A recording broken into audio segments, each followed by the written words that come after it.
जिस राज्य से ये ट्रेन चलेगा उस राज्य का परमिशन चाहिए, और जिस राज्य को ये ट्रेन जाना है, जो गंतव्य स्थान है, जो कल्मिनेटिंग पॉइंट है श्रमिकों का, उस राज्य से भी परमिशन लेना पड़ेगा।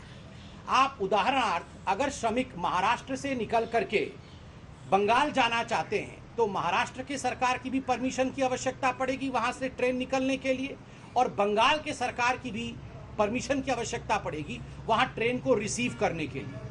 आपको आज बताते हुए मुझे बहुत दुख हो रहा है कि लगभग ओरिजिनेटिंग जो परमिशन होता है ओरिजिनेटिंग स्टेट्स का, ओरिजिनेटिंग स्टेट्स तो परमिशन दे रहे हैं, किंतु रिसीव करने वाले स्टेट्स, बहुत ऐसे स्टेट्स हैं जिनका मैं उदाहरण दूंगा, अभी संख्या के साथ दूंगा, वो परमिशन नहीं दे रहे हैं और वो राजनीति भी कर रहे हैं। कौन से ऐसे राज्य हैं जिन्होंने कितने कितने संख्या में ये परमिशन दिया है श्रमिकों के ट्रेन को लाने के लिए, मैं इसका आंकड़ा रख रहा हूं। उत्तर प्रदेश बधाई का पात्र है। योगी सरकार ने उत्तर प्रदेश में 487 ट्रेन्स को परमिशन दिया है उत्तर प्रदेश में प्रवेश करने के लिए। तो जो उत्तर प्रदेश के श्रमिक हैं हिंदुस्तान के भिन्न भिन्न राज्यों में, आज वो उत्तर प्रदेश में प्रवेश कर पा रहे हैं क्योंकि योगी सरकार ने 487, लगभग 490 ट्रेन ऐसे हैं जिनको परमिशन उत्तर प्रदेश की सरकार ने दिया है। ठीक उसी प्रकार नीतीश कुमार भी बधाई के पात्र हैं क्योंकि बिहार की सरकार ने 254, लगभग 254 ट्रेन ऐसे हैं जो बिहार में जो श्रमिक, बिहार के जो श्रमिक अन्य राज्यों में थे उनके ट्रेन को परमिशन दिया है बिहार में एंटर करने के लिए। ठीक इसके विपरीत आप ममता बनर्जी की सच्चाई को देखिए। आपको जान के आश्चर्य होगा कि ममता बनर्जी के वेस्ट बंगाल ने अभी मात्र 9 ट्रेन, आज जब ये प्रेस कॉन्फ्रेंस हो रहा है, मात्र 9 ट्रेन को इजाजत दी है, परमिशन दी है वेस्ट बंगाल में प्रवेश करने के लिए। कहां तो उत्तर प्रदेश में 487, कहां बिहार में 254 और वेस्ट बंगाल के कई श्रमिक अन्य राज्यों में हैं, मगर केवल 9 ट्रेनों को अभी तक परमिशन दिया गया है। ठीक उसी प्रकार कांग्रेस शासित छत्तीसगढ़ के भी परिश्रमी छत्तीसगढ़ी भाई बहन हमारे कई राज्यों में कार्यरत हैं श्रमिक के रूप में। बहुत बड़ी तादाद में वो छत्तीसगढ़ पहुंचना चाहते हैं, किंतु कांग्रेस शासित छत्तीसगढ़ राज्य ने मात्र 10 ट्रेनों को अभी तक परमिशन दिया है अपने राज्य में प्रवेश करने का। तो छत्तीसगढ़ के लोग अन्य जगह पे बहुत परेशान हो रहे हैं। ठीक उसी प्रकार आप देखिएगा कि झारखंड, जहां एक मिलित सरकार है और कांग्रेस भी उसमें सपोर्ट कर रही है, झारखंड में मात्र बहुत सारे हमारे झारखंड के मेहनतकश लोग जो श्रमिक हैं वो पूरे हिंदुस्तान में, बिहार और झारखंड के अधिकांश लोग हैं, यूपी, बिहार और झारखंड के, किंतु मात्र 48 ट्रेन झारखंड में प्रवेश करने का झारखंड सरकार ने अभी तक परमिशन दिया है। यह दिखाता है कि किस प्रकार का एक वैमनस्य अपने ही लोगों के लिए अपने ही राज्य की सरकार कर रही है।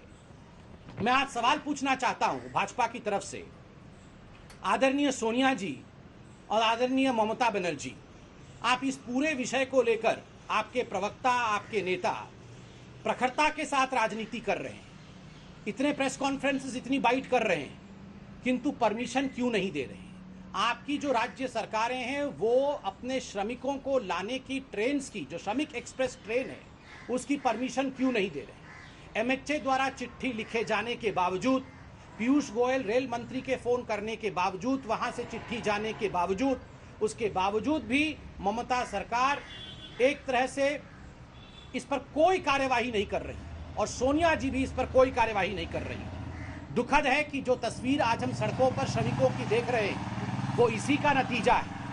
आज राज्य सरकारों को चिट्ठी लिख के गृह सचिव ने भी कहा था कि श्रमिक एक्सप्रेस ट्रेन तक श्रमिकों को पहुंचाने के लिए राज्य सरकार उनके लिए बंदोबस्त करे, उनके लिए सही तरीका अपनाए, शेल्टर होम में रखे, शेल्टर होम में उन्हें भोजन कराए, जलपान, पानी इत्यादि की व्यवस्था करे। ये सारा केंद्र सरकार ने खर्चा उठाया हुआ है, सारा पैसा केंद्र सरकार ने एसडीआरएफ के माध्यम से राज्य सरकारों को दिया हुआ है ताकि शेल्टर होम में ये लोग रह सके, श्रमिक बंधु, माइग्रेंट लेबर्स, और फिर ये श्रमिक एक्सप्रेस ट्रेन तक सुरक्षित पहुंचाए जा सके। आज बेचारे श्रमिक पैदल चल रहे हैं, आज बेचारे श्रमिकों के पांव में छाले हैं। कौन इसके लिए जिम्मेदार है? ममता बनर्जी और सोनिया गांधी इसके लिए पूरी तरह से जिम्मेदार हैं कि उनके शासित राज्यों में किसी प्रकार के प्रावधान नहीं किए गए हैं और उनके राज्यों में परमिशन भी नहीं दिया जा रहा है श्रमिक एक्सप्रेस ट्रेन के लिए। बंधुगण, आज ये कहना अतिशयोक्ति नहीं होगा, it will not be, I would say, wrong to say today that these states, certain states like West Bengal and some Congress-ruled states, have disowned their own migrant laborers. आज कुछ राज्यों ने अपने ही माइग्रेंट लेबर्स को, अपने श्रमिकों को एक तरह से पराया कर दिया है, उनसे हाथ खींच लिया है। आपको जान के आश्चर्य होगा कि जहां तक टीएमसी है वो इसमें भी एक कम्युनल एंगल देख रही है श्रमिकों को लाने में।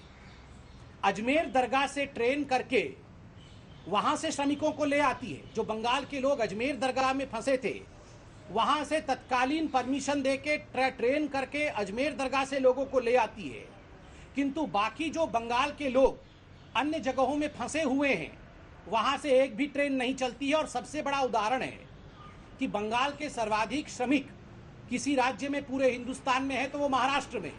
मगर आपको जान के आश्चर्य होगा, महाराष्ट्र से बंगाल ने अभी तक एक भी ट्रेन चलने की अनुमति नहीं दी है, जिसका नतीजा हम बांद्रा में, जिसका नतीजा हम महाराष्ट्र के कई सड़कों पर आज हम देख रहे हैं। इसका जवाब कौन देगा?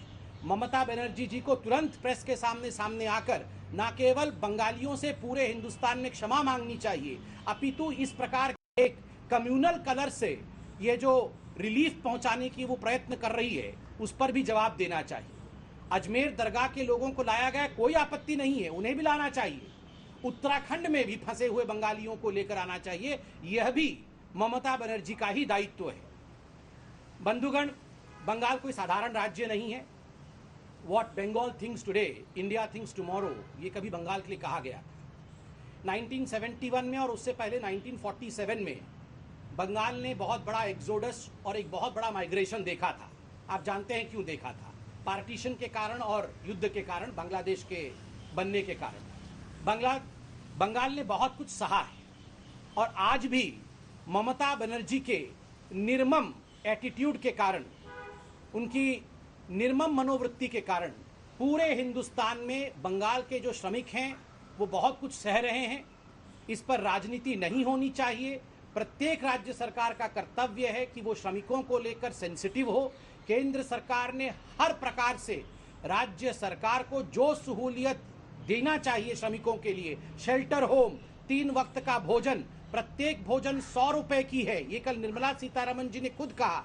उनके राशन के लिए पहले 3 महीने का किया गया था, वो 2 महीने के लिए एक्सटेंड करना, ये सारी व्यवस्था केंद्र सरकार ने किया। हर बात पे राजनीति ना करिए। जो श्रमिक हैं वो हमारी आत्मा है, हिंदुस्तान की आत्मा है।